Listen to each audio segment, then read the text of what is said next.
Bonjour, j'avais envie de vous faire un retour par rapport au premier module de la formation en chamanisme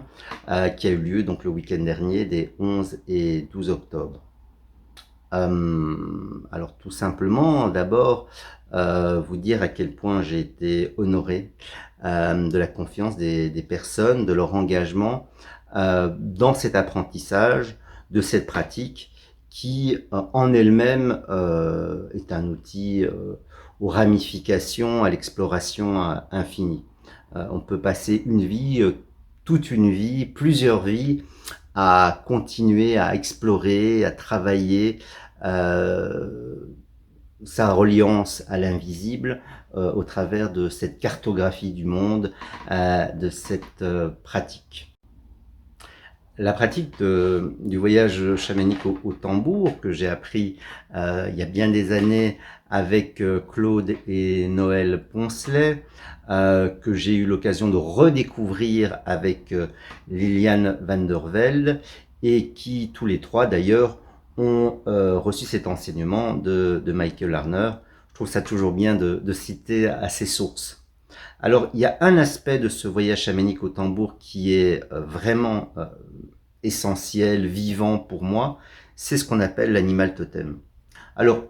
je précise, vous le savez peut-être, que dans toutes les traditions, on ne va pas nécessairement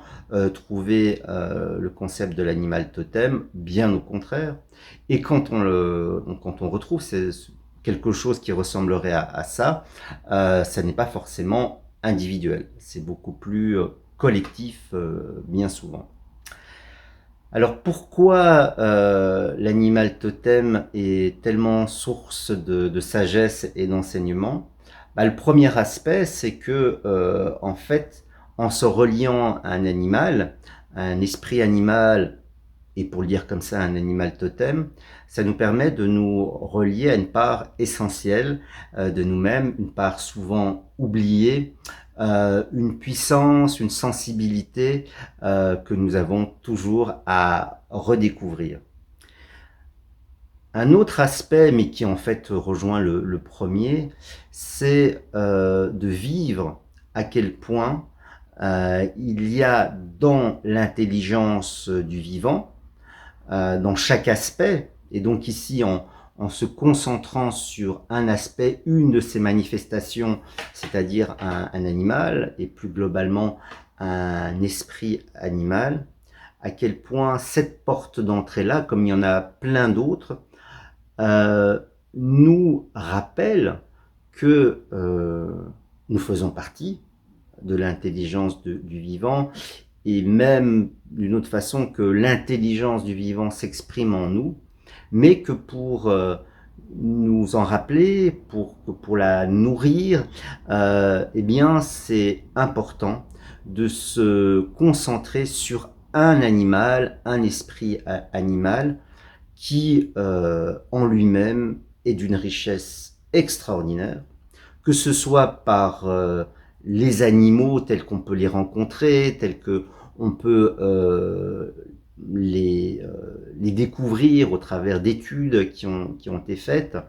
qu'on peut aussi retourner aux représentations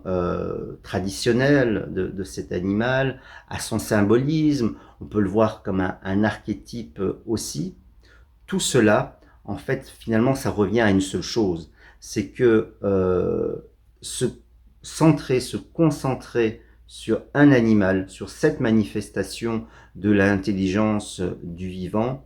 c'est pas tellement que ça nous rend plus intelligents, mais c'est surtout que ça nous rend plus vivants.